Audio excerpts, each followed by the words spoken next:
conferences continue to flow as we announce another huge event for British boxing, March the 24th, O2 Arena. It's a big heavyweight clash for the WBC silver title between the champion War-Whyte and challenger Browne. I think right now heavyweight boxing, as we know, is on a big high. War-Whyte, the #1 challenger in the WBC, chasing down the champion Deontay Wilder. And this is a fight that we really wanted, because it's time for War-Whyte to step up, have his own big night at the O2 Arena, headline in front of a big crowd. The pre-sale numbers on tickets yesterday were fantastic. We went on general sale at midday today. And also late last night, we agreed terms for our chief support, Frank Buglioni, who will defend his British title and take on Callum Johnson for his Commonwealth title. We put a request into the British Boxing Board of Control yesterday evening, and Callum Johnson will get final clearance from his doctor later this week. Brilliant fight. Frank Buglioni looking to close out and win that Lonsdale belt, and has that in his sights now. We're expecting a big card, some more heavyweight action to be announced on the show as well. And before I speak to everybody at this table, I'm going to pass over to Adam Smith, head of boxing for Sky Sports. Thanks, Eddie. I didn't think it could get any better than 2017, which I think was the breakthrough year for boxing here in the UK. But what a start to 2018 we had. Some fantastic fights announced. Amir Khan back. The AJ Parker press conference was absolutely packed a couple of days ago. And now we're here for this. Dillian Whyte and Browne, a wonderful heavyweight clash. It's got everything. It's got needle, it's got spice, it's got a lot of power. And it's in the capital as well at the O2. It's going to be a fantastic night on March the 24th.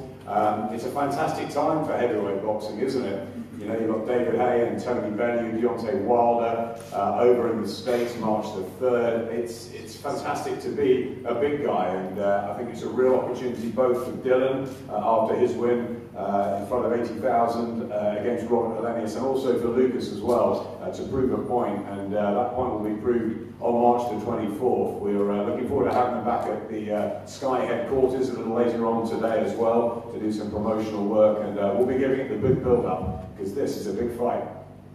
Thanks, Adam. The British domestic light heavyweight scene is really flourishing right now, and actually a division that's been struggling over the years for some great fights has now come alive. And on the world scene, of course, some brilliant young fighters coming through, Gavitia, Bivol, Kovalev regaining his title as well. And domestically, so many great fights have been made, and I really feel like Frank Buglioni against Callum Johnson is a brilliant clash of styles.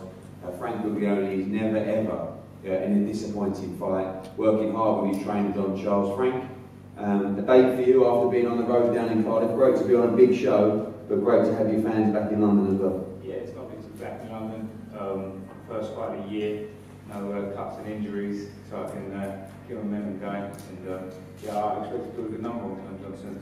And then Jose Browne should be wanting the rematch. I had to say that, and then Anthony Yard. I'd like to just wipe out British domestic scene and then move on. It's a great time. Difficult last time against Craig Richards. It was great that he stepped up and we got a fight on that card, but difficult in the preparations because you prepared so many months for Callum Johnson as well. Yeah, Craig Richards is a very good fighter, and he showed a lot of heart that night, and credit to him. And I had a lot of respect for Craig going into the fight, even more coming out after it. And I think he'll do well when he'll go on to achieve big things. The domestic scene, like you said, so many great fighters, Callum Johnson, Anthony Yard, Jose Burton as well. Do you feel like you're the top dog in there, and you against Yardy could be a big fight towards the end of 2018? Yeah, I said it to Coop when we come down to the gym, and I've been practicing certain things, and this will be the first time in a long time that I've got no injuries. And I won't go into too much detail, but I've done a lot of kind of repair and rehabilitation work, and my punching power is back to where it was at the start of my career. And I expect to hurt a lot of people and to blow a lot of these light heavyweights away. We look forward to that great fight for the British and Commonwealth light heavyweight titles. This fight, our main event, is a fascinating matchup. I think obviously Browne on top of the world when he won the WBA regular title out in Chechnya. Huge win for him, went through his difficulties after that. War-Whyte obviously becoming a big force in the division, highly ranked with every governing body right now. This is, I think, the best matchup outside of the world title fights that could be made right now. And again, I'm so excited to be working as well with Hatton Promotions, Ricky Hatton, Paul Dodds and Paul Speak and the team. Been a pleasure to deal with, because these two guys just really want to fight. They want to get in there They want to have a tear up, but ultimately they want to position themselves for the super fights as well. So first I'm going to speak to Paul Dodds. Paul, welcome. Thanks for your help in making this fight. It's been a long time coming, getting the big fight for Lucas. Now it's here, and you guys are very confident going into March 24th. Yeah, we pushed for this fight. The heavyweight team in the UK is where it's at really, and we looked at a few options. We turned down the fights later in the year to wait for this big one. Ricky's very keen for it, and obviously Ricky would normally be here rather than me. But we're here, we're pleased to make the fight, we look forward to the build-up, and yeah, we think we can do a number. Mark, a big fight and one that we wanted this time, plenty of preparation. It's been so difficult finding these opponents for War-Whyte, obviously Hellenius, a couple of weeks notice for his style, which was awkward as well, but this time a full camp and a serious fight. A very serious fight indeed, considering what we've got in front after this fight. So, but we ain't going to overlook, what's his name, Lucas? We won't overlook Lucas, but thanks to you, Eddie, for pulling it off, giving the public what they want. And I feel that War-Whyte this is something he needs to propel himself onto the world heavyweight scene, but not only to that, to make him look like a world champion contender. What are the dangers with Lucas Browne? Obviously durable, can hit very, very hard as well. He's got power. He's got power. Dillion's got to have fun. He's got to play. He's got to play. Eat the jab. He's got to let him eat the jab, and he's got to have fun. And ping, sting, rock and roll, bury at times, and box, fight clever, in a clever manner, in an entertaining way. Got every bit of faith he'll do that. Thank you, Mark. Lucas, welcome. It's been a long time coming, this fight. Plenty of backwards and forwards on social media. Thank you so much for making the trip from down under. Thank you for having me. And I've seen your social media, you've been enjoying London, Yes. and very, very excited about this fight. Yeah, well, truly, I've been to UK a few times. This will be my sixth fight, first time in London, so yeah, I've seen the sites and everything else. It's been really good. Yeah, social media is a big buzz at the moment. Big Mouth has been shooting it off, and it's been great. So I'm always very well received. I think on the actual night, it's probably a 50-50 split in regards to fans and everything else.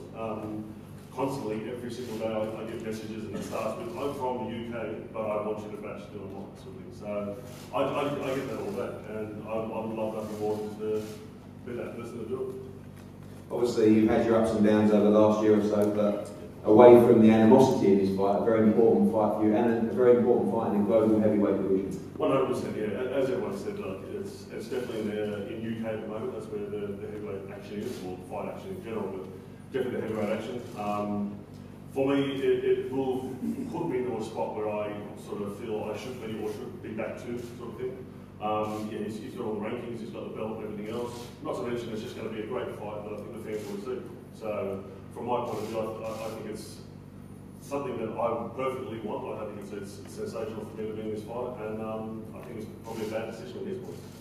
Yeah, there's a lot to gamble on his point. How do you rate War-Whyte as a fighter? I know you're not his biggest fan personally, but as a fighter, how do you rate him? What's the dangers for you going into this fight? In all honesty, it's the heavyweight division, so everyone can hit. Everyone can hit hard.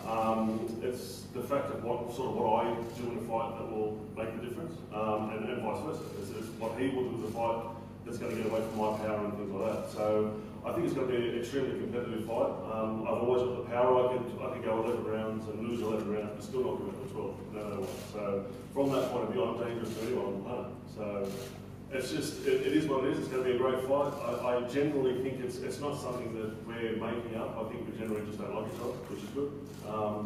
There's nothing fake about any of it, so it's just going to be a good tear up. Where did that come from? Just across social media and just the things? Well, it started with social media, as you can imagine. Yeah, I'm in Australia, but I think it's just the way that he is and the way that he says things. And an example would be he'd come out and try and slate me about living at my mum's house, for example. Now, at the time it was accurate, but I live in Perth.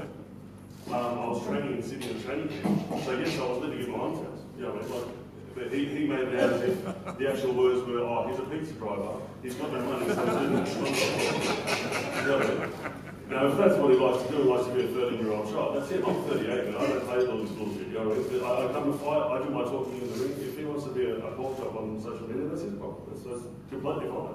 If he has to sell fights by being an idiot, that's his problem. So I'm happy to knock his head in, and I'm completely happy to be here, and thank you for the opportunity. Dylan, a few words from you. Obviously, we clarified he doesn't always live at his mum's house, but he's definitely not a pizza driver, but he does want to knock you out. And before we go into that, really the fight that we've been looking for and waiting for you in your career. Yeah, it's a fight we've been trying to get for a while. We've been chasing Lucas Browne for a long time. When he was supposedly WBA champion of the world, after the fight, and he said, "Oh, I'm not ranked. No, he's not going to fight. He's going to do it the hard way like he did." He didn't do it the hard way, man. You know, what's the hard way? That's the question. I'm just asking a question. Just talk, just do your That's not, I'm not going to say, what's the hard way? going through the rankings like a normal person would. It wasn't about money or politics or anything like that. I had the fights, I went through the rankings. So it wasn't about money or politics. Why did you, after we agreed on money, then come back and ask for more money before you got about money? I just wanted to fight you from a long time ago. It wasn't about money for me. But you know, you're the one that we agreed to a certain amount of money. You went and come back and asked for more money. No, I didn't agree to anything. It was someone that said yes to you, but I didn't agree to anything. So your team do stuff without the consulting? Possibly, yeah. Okay. Just wanted to Yeah. few other points I wanted to clear up as well. Just asking in general, how do you believe you're going to beat me? Yes. No, I never asked you if you're going to beat me. How do you believe you're going to beat me? What are you going to beat me? The fact of the matter is you'll be lying on front of your back looking up at me. That's all that matters. Okay. We understand that. And secondly, you know, next question. I don't know what to say to this guy because he just stops. He just annoys me. So face to face, you've got nothing to say. On social Listen, media, I'm not on social media. You want to be a star on social media, but face to face, you've got nothing to say. We got a few more minutes. Relax. It's the start. Just relax a minute. A few more minutes ago, you have to, you can't just shoot off all at once. So you shoot off too quick. You take a stage. You can't shoot off so quick. Sorry. Relax. Sorry. Yeah, sorry. Relax yourself. Yeah. Relax yourself. Just calm down. Carry on. How important is this fight for you? Taking away, like I said to Dylan, to lose the animosity, to put yourself in a position to fight for the world title? It's a big fight. I'm highly ranked. I mean, I've had the learning fights, I've had the difficult fights, I've had tricky fights. I'm on the verge of screaming for a world title at the minute. I think this is a perfect fight for me to win and to establish myself as a legitimate contender, and then no one can deny me. So this is probably the most important fight of my career. So it's a very, very important fight. You said you had hard fights. Is that the one that you lost to AJ and you didn't put the one on your column on your social media? Or the one you lost to Chisora? The one fight you had that was difficult, it was on the gate. It was against Chagayev, and he failed the drug test. I was on the and game, then he failed the drug test 8 months ago. You're a junkie, mate. Calm down. How am I junkie? Why jump for the same thing you done before? You are a junkie. How can you fail the drug test 8 months earlier? Why the case is still going on? You failed another steroid test. It's a madness. Not How can you do that? It was never steroids. It was steroids. Ken Ruchin and Asterin is steroids. You can't get those in supplements. It was pre-workout. It wasn't It's not pre-workout. Just like you did the Jack Free League. Okay, pre-workout. Let's break this down. Let's break this down. You just been done for steroids. What did you fail for, Dylan? Pardon? Jack Free What did you fail? Jack Free League. But hold on. Let's break this down. Let's break this down. So you're a junkie as well? Let's break this down. Anyone, if you get done for steroids, are you just going to go into a shop and say, oh, can I have the strongest pre-workout you have? No, I got done for pre-workout. Everything I do now, I'm super careful. I check everything. You're not going to have a steroid case looming over you and just go and just ask for the strongest product in a pharmacy. No, you're going to be super careful. You are a junkie. Without the juice, you're nothing. The only time you've been in shape was when you was on the juice, and Chagayev still had you all over the floor. You're a junkie. What about the Towers fight? You are a junkie. Was the same condition You're and a the same junkie. weight. It doesn't matter. You're a junkie, mate. How You am I are a junkie. If I was the same weight and the same condition for the Towers fight and a clean test, You're addicted how am I to the juice. junkie? You're addicted to the juice, and you're a crap fighter. You got power. You're a crap fighter. Carry on. You're a crap fighter. No.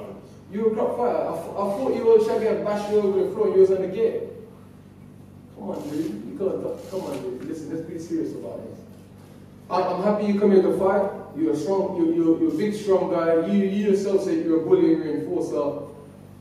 Mate, you know, you keep saying stuff, you're going to punch me in the face, you're going to do this, and you're going to do this. One thing I want to say to you. Do you think you can come to my city and punch me in my face outside the ring and go back to Australia alive? Do you think you can go back to Australia alive? Mate, you think you can punch me in my face outside the ring and go, listen to me, Lucas. Listen to me. I box, I do the sports, I'm a nice guy, it's like the other. You're against me, if you think you can do that to me, mate, you'll see. Trust me. So you're against the junkie. There's two sides to this piece. Remember that. The sportsman side is a mixed side, mate. Where you gonna punch me in the face? Just go ahead. It's boxing. What do you think? No, you stop boxing. We're gonna punch each other in the face. What's the interview? He said, if I get too close to him, he's gonna punch me in the face. He's gonna do this. He's gonna do that. Why are you trying to change it now? See with me. If anything I say, I'll say it to your face. It's as simple as that. Okay. There'll be no punching in the face today. This is a new whistle, and I'm not rolling around anywhere. It's a very important fight. You never roll around anyway, but I wouldn't be a right opponent. I'll pick my opponent very carefully. You're rolling with his manager. It's a 50-50. On a serious note, talk to us about Lucas Browne, the fighter.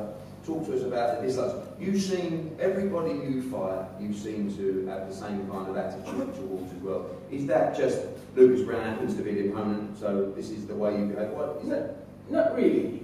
See me, I'm a cool guy, as anyone that meet me will tell you.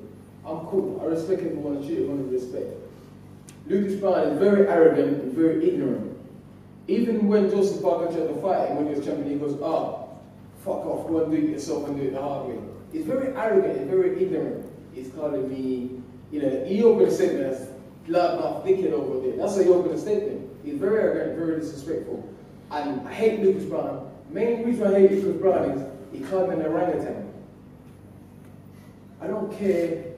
I believe in equality amongst people. You don't call a black man an orangutan. I don't care whether it's a joke, are you with your mates, or whatever. I don't care about any of that. That's very disrespectful. And I take that personally. And for that, Lucas Browne will pay. I will knock Lucas Browne out. This fight is not going the distance. I'll knock Lucas Browne out. Trust me. Can I say something on that? Is that alright? It was a picture, and it was in regards to the long arms. That was it. Now, in regards to being a racist... Okay, not very long arms. So what? I'm a orangutan. Why couldn't it be something else? Can I talk? Is that alright? In regards to being a racist, right? My kids are half Asian to start. Yeah. So what? So my girlfriend is Jamaican of 6 years. So what does that mean? He's still being a racist comment. He's still being a racist comment. He's still being a racist comment. I'm black and I can be racist. Yeah. You know? We'll move on from this one. Dylan, have you got to be wary of Lucas Browne's power in this fight? I fought many big guys who can punch. Robert Dennis is a better puncher than him, better technical boxer than him, taller than him, which means he get more leverage in the punches. I thought AJ is a much better puncher than him. Eventually I got stopped by AJ, but we all know what happened in the fight. I wasn't in the best of shape, and I got worn down. He stopped many guys in 1 or 2 rounds, took him 7 to stop me with injury, terrible conditioning, and Lucas Browne hasn't got nowhere near that sort of punch power. He doesn't throw combinations, and he's old and slow now. All he's got now is his power. I'm young and I'm fresh and I got power and skills. Mark, firstly I'll ask you for a prediction in this fight. How do you see it ending? How do I see it ending? I see War-Whyte. Tattoo fingers getting massaged. I expect Dillian to be, his ring presence to be far more superior. Therefore, he should dominate most of the fight. But we will work towards putting him away, sending him back to Australia. Lucas, prediction for the fight? Are you going for the knockout in this fight? But definitely knockout, yeah. 100% knockout. In regards to prediction, I don't like making predictions. Like a fight's a fight, and it can change at any moment. So I don't want to judge his decision. I don't like judges' decisions. I don't like the fact that someone else has got basically my life in their hands, so to speak. So I like either a KO or a stoppage. So finally, how important is this fight? One, for your career and also with personal growth of Dillian. How much do you want to win on March 24th? Yeah, a lot. Yeah, from a personal point of view, obviously this is everything. This is me getting back to where I want to be and everything else. I said, yeah, it's just something that I really want to do. So this is perfect for me. Dylan, predictions? Partner? This fight will not go a distance. I will knock Lucas Browne out. I'll be trying from the bell one goes to the end of the fight. I will knock him out. You know, I will knock him out. There's certain things I take personally. You know, like I said, I'm a nice person. I'm alright. You know, if you're an arsehole, then you'll be an arsehole. It's as simple as that. And this guy is a nasty bit of work. Just to look at him and see he's a nasty bit of work. You know, he just looks nasty. He looks like chlamydia.